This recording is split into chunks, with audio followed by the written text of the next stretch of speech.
তানিয়ার শেষ না করা বাক্যটা ঘরের বাতাসে জমে থাকা বারুদের মতো ছড়িয়ে রইল। আমাদের মাঝে কয়েক ফুটের দূরত্ব যেন কয়েক আলোকবর্ষের সমান মনে হচ্ছিল। ওর চোখে বা অবিশ্বাস নয়, ছিল এক ধরনের চূড়ান্ত সিদ্ধান্ত, যেন ও আমার ভেতরে এই পরিবর্তনকে আর সহ্য করতে রাজি নয়। মা পরিস্থিতি সামাল দেওয়ার জন্য এগিয়ে এসে তানিয়ার কাঁধে হাত রাখলেন। শান্ত হও মা, তোমরা দুজনই শান্ত হও, বসে কথা বলো। তানিয়া এক ঝটকায় মায়ের হাত সরিয়ে দিল। ওর এই আচরণে আমি যতটা না অবাক হলাম, তার চেয়ে বেশি কষ্ট পেলাম মায়ের জন্য। সেদিকে ওর কোনো ভ্রুক্ষেপ নেই, ওর দৃষ্টি স্থির আমার দিকে। কথা বলা আর কিছু বাকি নেই। মা, আপনার ছেলে হঠাৎ করে অত্যাচারী হওয়ার শখ জেগেছে, ভালো কথা, থাকুক ওর অতীত নিয়ে, কিন্তু আমি আমার ভবিষ্যৎ নষ্ট করতে পারবো না। কথাগুলো ধারালো কাছের মতো আমার বুকে এসে বিঁধল। আমার ভবিষ্যৎ, তা নিয়ে এই শব্দ দুটোতে আমাদের কোনো অস্তিত্ব ছিল না। ছিল শুধু ওর একার পৃথিবী, যে পৃথিবীতে আমার সেকেলের মানসিকতার কোনো স্থান নেই। আমি কোনো উত্তর দিলাম না। আমার নীরবতা ওকে হয়তো আরো বেশি উস্কে দিল। ও হন করে বেডরুমের দিকে চলে গেল। কিছুক্ষণ পর একটা ট্রলি ব্যাগের চাকা গড়ানোর শব্দ আমার কানে এলো। মা আমার দিকে অসহায় চোখে তাকালেন। আমি জানি তিনি কি বলতে চান। তিনি চান আমি গিয়ে তানিয়াকে আটকাই, সম্পর্কটা বাঁচানোর চেষ্টা করি। কিন্তু আমার ভেতর থেকে কোনো তাগিদ এলো না। আমার মনে হচ্ছিল এই মুহূর্তে তানিয়াকে আটকানো মানে ইতির চিতির সাথে আমার এই নতুন করে জেগে ওঠে অনুভূতির সাথে বিশ্বাসঘাতকতা করা। যে মেয়েটা আমার আধুনিক জীবনের সাথে তাল মেলাতে না পেরে হারিয়ে গেল, তার ভালোবাসার গভীরতা বোঝার পর আমি আবার সেই আধুনিকতার মুখোশ পরতে পারবো না। তানিয়া ব্যাগ নিয়ে নিচে নেমে এলো। ওর পরনে জিন্স আর টুপ, চুলটা পরিপাটি করে বাঁধা, যেন ও কোনো ছুটিতে যাচ্ছে।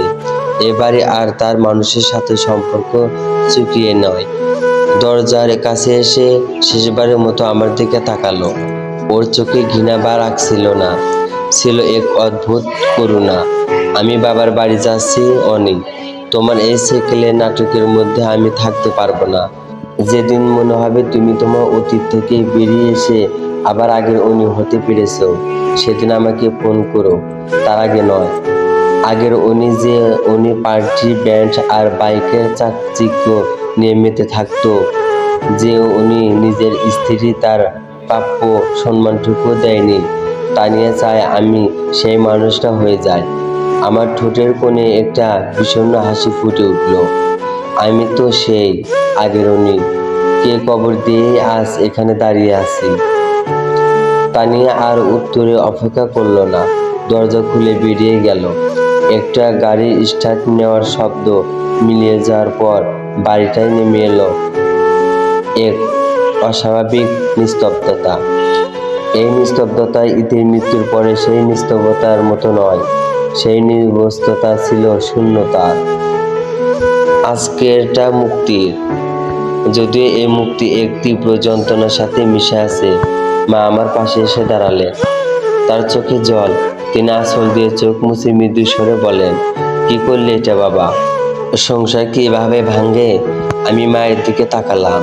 এই প্রথমবার আমার মনে হলো মায়ের চোখের জলের কারণ শুধু তানিয়া চলে যাওয়া নয়, এর পেছনে জমে আছে আরো অনেক না বলার কষ্ট।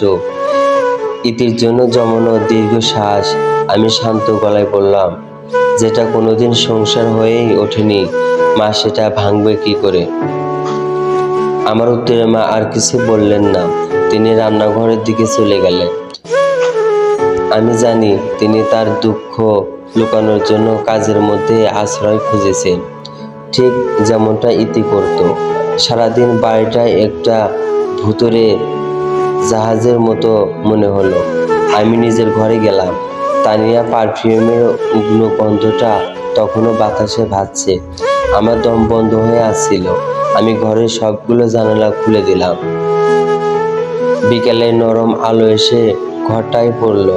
আমি সেই পুরো কাঠের আলমারিটার সামনে গিয়ে দাঁড়ালাম, যেটাকে তানিয়া অবস্থিকর বলেছিল, সেটাকে আজ আমার সবচেয়ে বড় আশ্রয় মনে হচ্ছে। আমি সাবধানে ড্রয়ারটা খুললাম, এতে ডায়েরিটা হাতে তুলে নিলাম। পাতা উল্টাতে গিয়ে একটা জায়গায় আমার চোখ আটকে গেল। আজ ছাদে কয়েকটা ফুলের চারা লাগালাম, একটা টগর, একটা বেলি আর দুটো গোলাপ। বাবা বলতেন ফুলেরা নাকি মানুষের মনের কথা বোঝে। আমি যখন খুব একা থাকি ওদের সাথে কথা বলি, ওরা আমার বন্ধু। আমার এই ছোট্ট পৃথিবীতে এক টুকরো আকাশ আছে, সেটা হলো এই ছাদ। এখান থেকে আকাশ দেখলে মনে হয় আমার সব কষ্টগুলো মেঘ হয়ে উড়ে যাচ্ছে। উনি কোনোদিন এই ছাদে আসেন না। যদি কোনোদিন আসতেন, আমি তাকে আমার এই ছোট্ট আকাশটা দেখতাম। আমার বুকের ভেতরটা দুমড়ে চুমড়ে গেল। এই বাড়িতে একটা ছাদ আছে, সেটাই আমি প্রায় ভুলতে বসেছিলাম। ইতি সেখানে একটা জগৎ তৈরি করেছিল, আর আমি তার খবরও রাখিনি। আমি আর এক মুহূর্তেও দেরি করলাম না। ডায়েরিটা হাতে নিয়ে সিঁড়ি বেয়ে ছাদে উঠে গেলাম। অনেকদিন পর ছাদে পা রাখতেই